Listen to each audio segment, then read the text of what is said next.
We have breaking news tonight as we come on the air. Drastic action is coming from the White House to slow down the coronavirus pandemic here in the United States. National correspondent Ultra Al-Nashar is in Washington tonight with the very latest. Tonight, I want to speak with you about our nation's unprecedented response to the coronavirus outbreak. From the Oval Office, the president addresses a nation on edge as the coronavirus pandemic worsens. It only matters how you respond, and we are responding with great speed and professionalism. The president announcing a suspension of travel from the U.S. to Europe for the next month. It will not apply to the U.K. He's also ordering insurance companies to waive co-payments related to coronavirus. To provide financial relief for small businesses, President Trump ordered access to loans and is calling on Congress to provide immediate payroll tax relief. This is not a financial crisis. This is just a temporary moment of time that we will overcome together as a nation and as a world. The president's address following another bad day on Wall Street. The Dow down 20% from its peak in February. The president promising he will work with Congress on an economic stimulus package, with the House set to vote on its version Thursday. In any bill, Democratic lawmakers are focused on protecting safety net programs, paid sick leave, and free testing for the virus. I think there's a keen interest in ensuring that people who are low-wage workers or people who may not have paid family leave have the ability to stay away from work when they should. The president is calling for a sweeping cut in payroll tax, which he says will put more money in Americans' pockets during this uncertain time. We want commerce to continue. We want people to have their lives as normal as possible, but just take the best possible precautions. The timing of passing an economic stimulus package is going to be tricky because starting tomorrow evening, Congress goes on recess for a week. This as senior senator from California, Dianne Feinstein, calls for an extension of that recess and possibly shutting down the Capitol altogether. And this evening, the U.S. Capitol announced it will be ceasing all tours until the end of the month. In Washington, I'm Ultra Al-Nashar. More breaking news. We now have a face to the coronavirus. He is two-time Academy Award winner Tom Hanks. He tweeted saying he and his wife Rita Wilson have tested positive for the coronavirus. Hanks says they are in Australia and following all protocols from health officials, and a message to all: take care of yourselves. Also breaking, the sports world is reeling from the spread of the coronavirus. NBC 15 Sports Director Lance Crawford joins us with more on the NBA suspending the rest of its season, Lance. Yeah, that's right. It's getting more shocking by the moment, Kim. The NBA has suspended its season until further notice after a Utah Jazz player tested positive Wednesday for the coronavirus. This comes just hours after a majority of the league owners were leaning toward playing games without fans in the arena. The player who tested positive is Utah center Rudy Gobert. The Jazz were just about to tip off in Oklahoma City when officials gathered with team physicians. Shortly after that, the decision was made to postpone the game. That turned out to be the final straw for the NBA, so following tonight's schedule, the league will pause. Also today, the NCAA announced its men's and women's basketball tournament games will be closed to the general public. We're going to have more on that, as well as the SEC and Sun Belt Conference basketball tournaments coming up later in sports. Kim? All right, Lance, we've got more breaking news. The state of Alabama is now surrounded on all sides with states that have confirmed or presumptive coronavirus cases. Tonight, Mississippi is reporting its first presumptive positive case of COVID-19. Officials say it is a Forest County adult male who recently traveled to Florida. The patient has not been hospitalized but is home self-quarantining. The attending physician of the U.S. Congress and Supreme Court says he expects anywhere from 70 million to 150 million people in the U.S. to contract the virus. Here's the latest information right now. COVID-19 has caused more than 4,600 deaths around the globe and has spread to 114 countries. There are more than 1,000 cases here in the United States with at least 31 deaths. We have team coverage tonight. The state of Alabama may have no confirmed cases of COVID-19, but that could be partly attributed to a lack of testing. The Alabama Department of Public Health says it tested fewer than 20 people. One local urgent care will be able to test people next week. NBC 15's Cassie Fambro has more. Yeah, test kits are in short supply and the resources to test those kits are limited nationwide, but doctors are hoping it ramps up soon. The list of notifiable diseases in Alabama does not yet include COVID-19. But state officials say they're working to make it to where the state has to be told when someone tests positive. Right now, there isn't a lot of testing going on at all, and it will remain limited indefinitely. We're told we'll have them mid-next week. Dr. Richard Euler, better known as Dr. O, has 2 decades of experience and operates Compass Urgent Care. Dr. O says his facility will receive COVID-19 testing kits, but not many. Limited supply. Right now, they're saying only 10 swabs is all we're going to get, so we're going to have to really just reserve it for the very, very sick patients, I guess. He's trying to figure out how to tackle the pandemic just like everyone else. That's a national lab that runs the samples, and they're nationwide. And they're struggling to get the solution that's needed to test the sample and the number of swabs and all that. So they're struggling, trying to ramp up just like everyone in the nation. In the meantime, the 10 tests will have to be rationed, and they're worried about other supplies too. Gloves, masks, and that sort of thing are a real challenge. We've got plenty, but we're hearing of shortages coming. Dr. O advises anyone who has been exposed to coronavirus to call a physician first on how to proceed and to see if a test is warranted. So if they're exposed to it, you really have to break it down and drill down. Do you have bad respiratory, heart symptoms, immunocompromised? If not, 80 to 90% of those patients are just going to be like a common cold. Now, once administered, those nose swab tests will take 3 days to come back with results, which is why you're hearing about so many people staying home instead of risking spreading the virus to others. Kim? Cassie, thank you. New York's Governor Andrew Cuomo announced private testing in that state. 28 state labs will now be able to conduct coronavirus tests. That comes after the number of cases there nearly doubled since Sunday. There is a 1-mile containment zone in New Rochelle surrounding the apparent center of the outbreak cluster. Continuing our team coverage tonight, first responders in Baldwin County are staying prepared for possible coronavirus cases here on the Gulf Coast. Tonight, the city of Foley is working on a plan should the pandemic spread there. NBC 15's Corey Pippen spoke to officials and residents urging caution with COVID-19. Foley's fire chief tells me he's met with EMS officials and is working with the city to make sure they're ready should the coronavirus appear in our area.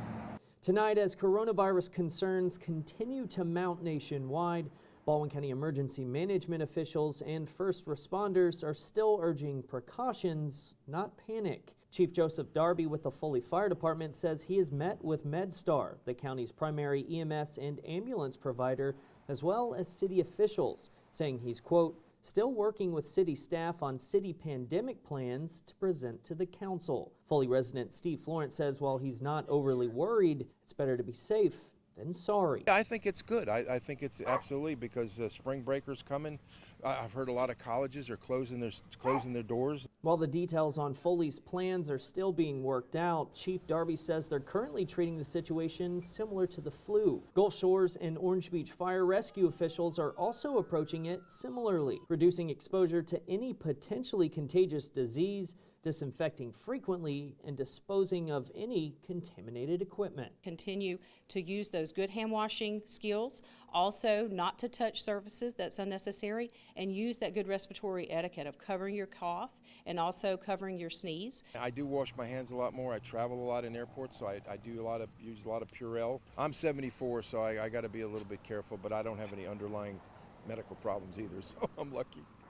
Chief Darby tells me more information about the city's pandemic plans may be released tomorrow after he meets again with city officials. In Baldwin County tonight, I'm Corey Pippen, NBC 15 News.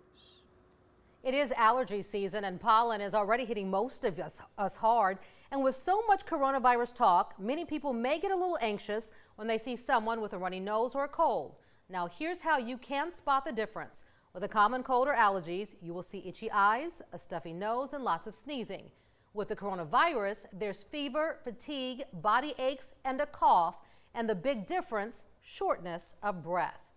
We are also learning tonight from U.S. government scientists the novel coronavirus can live in the air for several hours and on some surfaces for as long as 2 to 3 days. Doctors say to make sure you wash your hands properly and wipe down surfaces. Tomorrow we will have a special edition of America This Week with Eric Bowling titled Coronavirus, Plan, Don't Panic. Special guest will be answering your questions and bringing you the facts about coronavirus. Again, that is tomorrow night from 6 until 7 on our website, mynbc15.com. NBC 15 is dedicated to informing you about the coronavirus and bringing you the latest and correct information. There is a coronavirus section on our website. There you will find helpful links and important information to help you and your family stay informed. All right, turning now to weather. The fog is back and there is low visibility in our area. Let's toss it now to NBC 15 Chief Meteorologist Alan Seals. He has the Gulf Coast certified most accurate forecast by Weather Rate. Alan? Our weather is pretty gentle, but the fog can be an issue. It sneaks up on you, or in other words, you drive into it. So be prepared tomorrow morning for a slower commute, especially along the coastline. There's another dense fog advisory tonight. It covers the southern portions of Baldwin County, of course, the east and west side of Mobile Bay, southern Mobile County, and Jackson County, Mississippi. There will be fog elsewhere, but those are the spots where literally the fog is just sliding back in from the Gulf. Elsewhere, it'll just kind of form in place. Either way, fog is fog, and we will go with a mild start to tomorrow. At 8 o'clock in the morning, rush hour, temperatures 59, 60 degrees, maybe a sprinkle or two. It will be a warm day. It will be a muggy day, but I'll focus on your weekend weather in just a few minutes. All right, Alan, still ahead tonight, the coronavirus is changing the course of campaigns. How the presidential candidates plan to forge the road ahead. Salute to our veterans. Sponsored by Navigator Credit Union, guiding the Gulf Coast since 1939. Tonight, we honor Corporal Benny Joe Hicks, who served in the U.S. Marine Corps. He lost his life during the Vietnam War. He was from Pensacola. Thank you for your service and for making the ultimate sacrifice, Corporal Benny Joe Hicks. Even though the coronavirus is making all the headlines at this time, the flu is still impacting our communities, especially in Washington County. Schools will dismiss early tomorrow, so classrooms and buses can be disinfected. Superintendent John Dickey says nearly 20% of the 2,800 student population is out because of strep and flu.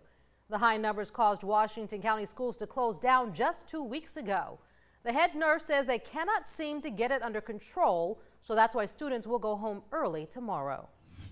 Allowing for the parents to take home and clean backpacks, blankets, jackets, anything like that. And then we're also going to be using the Clorox and the Lysol to clean Chromebooks, desks, inanimate objects, our bathrooms, water fountains. Friday is a professional development day, so students will not return to class until Monday. Well, tonight, a battle is brewing inside a government plaza. The nonprofit organization Grow Mobile is trying to change the way items get passed in Mobile city government. Currently, an item requires 5 out of 7 votes to pass, and under the Grow Mobile plan, it would change to a simple majority. That's 4 out of 7 votes. Sheriff Sam Cochran is the lead voice for the change, and it all stems from Mobile's recent annexation fight. Only in Mobile does a 4-3 vote lose. That you have to have a supermajority of 5-2. So those folks that wanted to come in, that wanted to increase their taxes, were not allowed to come into the city of Mobile. Cochran says the challenge now is to gather signatures from at least 4,991 people. That is 10% of the voters who voted in the last election. If the move to revert back to a simple majority vote gains traction, the issue would ultimately go before you, the voters. While there's talk of growing Mobile, cities in Baldwin County may not get that option.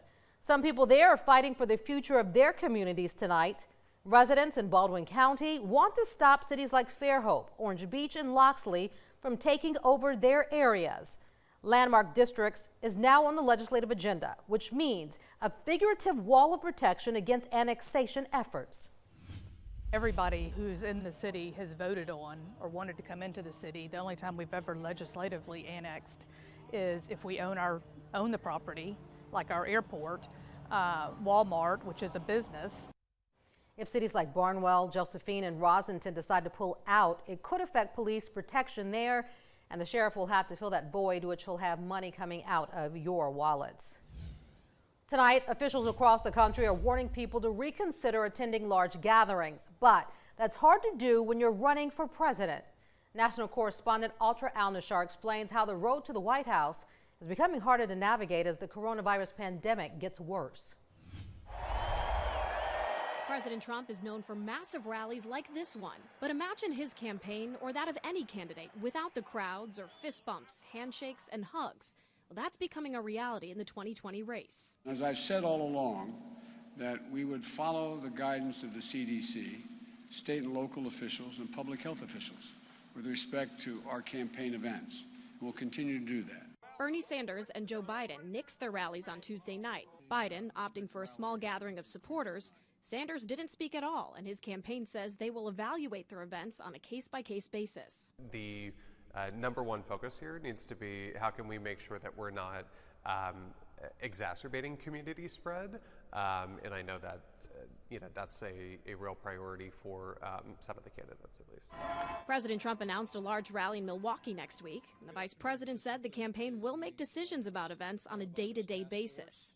I'm very confident that the campaign will take the very best information and make the very best decision going forward. The president was seen this week shaking hands during a Medal of Freedom ceremony, despite officials on the White House Coronavirus Task Force advising everyone against handshakes. But the vice president said he and the president will continue to shake hands with people. Members of Congress up for re-election this year are left to evaluate their own campaigns. Just because somebody has the virus, just because you shake their hand, doesn't mean you're not automatically going to get it. Some strategists say campaigns will have to get creative. More of the communication with the public is going to have to go online. Candidates could also conduct virtual town halls, spend more on TV ads, or simply use the telephone. The Democratic National Committee announced it will not have a live audience during its debate on Sunday night in Phoenix between Biden and Sanders. The committee said it's something that both of their campaigns requested. In Washington, I'm Atrel Nashar. NBC 15 weather with Chief Meteorologist Alan Seals. Certified most accurate forecast by Weather Rate. For a while earlier this evening, you could see the planet Venus, but now the clouds are starting to come in, both the high clouds and the low clouds, which we call fog. Our relative humidity in Mobile, 96%, and we keep that same south wind bringing in more moisture from the Gulf of Mexico and literally pushing some fog back to our coastline. The temperature, 64 degrees. It's going to be a mild night, but late tonight, early tomorrow, much like as it was this morning, you've got to be safe on the roads. We are going to see fog that will be pretty thick in some areas and other spots, sort of thin and thick, depending upon exactly where you are. The coastline is where you're most likely to find low visibility, so be careful south of Interstate 10, around the bays, around the coastline, around the beaches. It's going to be a situation like yesterday or like today, where we start with temperatures in the upper 50s and maybe a sprinkle or two, but low visibility. By lunchtime, we'll be done with most of the fog, although it may linger at the beaches. Temperatures will top 70 degrees. We've got another mild day ahead of us.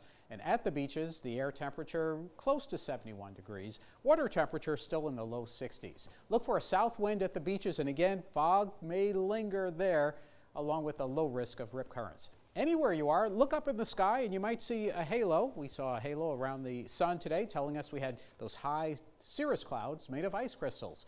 But for tomorrow, we'll have high clouds, middle clouds, and low clouds all to start the day. In other words, it'll be gloomy gray. Most of them will start to break away by the middle of the day, but just like today, you may not get much sun. Others of us will get periods of sun and periods of clouds. And then we go into Friday, pretty much the same story and maybe a couple of showers. There's your 7-day tracker. On Friday, 10% rain coverage. It won't be much, just enough to dampen streets. But look at the temperature trend. Our nights very mild and our days get warmer, up to about 80 on Sunday. All right, Alan, coming up, fighting a pandemic. It's a drive-up service, but not the ones you're used to. A new method health officials have when testing for the coronavirus. From the Terrorism Alert Desk in Washington, I'm Lindsay Mastis. The military has identified 2 U.S. Marines killed in a battle in northern Iraq. Marine Corps Gunnery Sergeant Diego Pongo and Captain Moises Navas died in a joint Iraqi-U.S. helicopter assault targeting ISIS. That operation was carried out in a mountainous region in northern Iraq. It is described as one of the most intense battles in recent months. The fighting went on for more than a day and included airstrikes and operations that destroyed ISIS tunnels, a training camp, and killed more than 25 ISIS militants. In Afghanistan, President Ashraf Ghani finally promised to release 1,500 Taliban prisoners. It had been held up, but it is the next step in the peace deal. According to the Associated Press, a Taliban official promised negotiations with the government would not start until all prisoners were released. From the Terrorism Alert Desk in Washington, I'm Lindsay Mastis. This is NBC 15 News, winner of Best Newscast from the Alabama Broadcasters Association.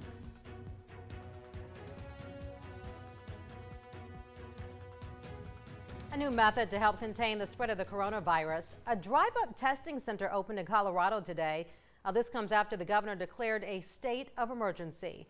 Several hospitals in Minnesota are testing people who they believe may have contracted the virus, but in a different way. Doctors are suiting up, going outside, and giving tests curbside.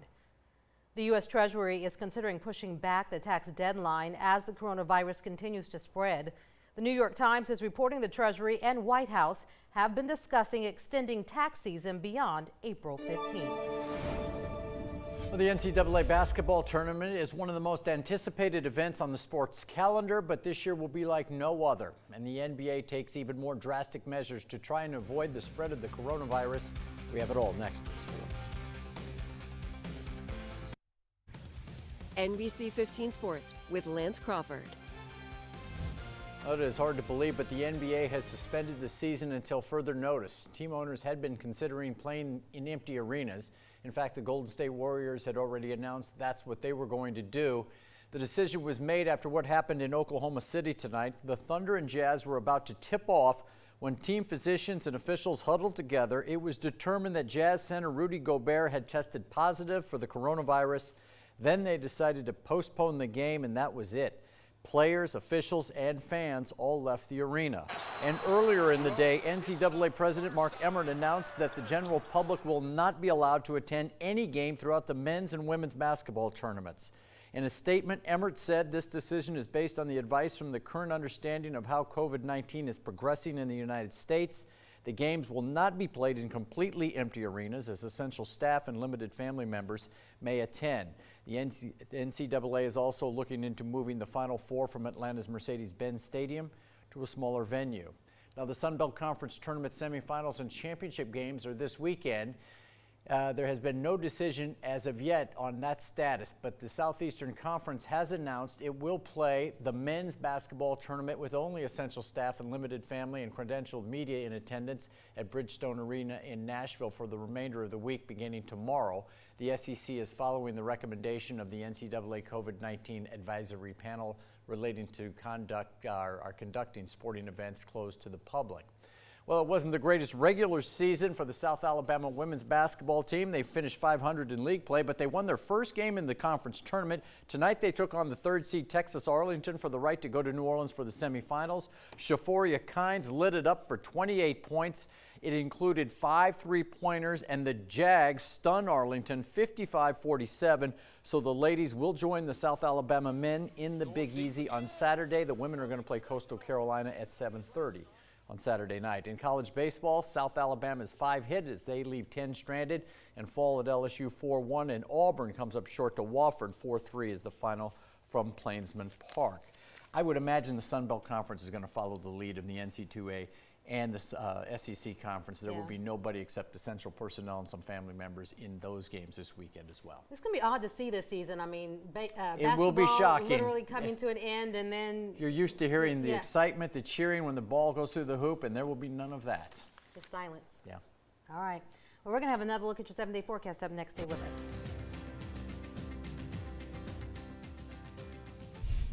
All right, we've got spring-like weather that's just we've been gracing us for the past few days. Except for the pollen is starting to build up, and spring not enough rain to get rid of it. But our sky at least has been giving us some treats every now and then. So here's a treat: a sunset photo taken in Atmore by Ditto Gorm. The clouds broke late afternoon for many of us, but those clouds are going to thicken up again tomorrow. So instead of a colorful sunset, you're going to have a gray start. Dense fog is likely for coastal locations, say Baldwin County, Mobile County, into Jackson County, Mississippi. And elsewhere, there still will be areas of fog. The trend is still mild and muggy. Nights 60 degrees. That feels like summertime. Days are going to be at least mid to upper 70s, getting close to 80, and no substantial rain through the weekend. All right, thanks so much. And thank you for joining us. For the very latest overnight news, be sure to tune in tomorrow morning to NBC 15 Today. In the meantime, check us out on mynbc15.com. Good night, everyone. We will see you back here tomorrow.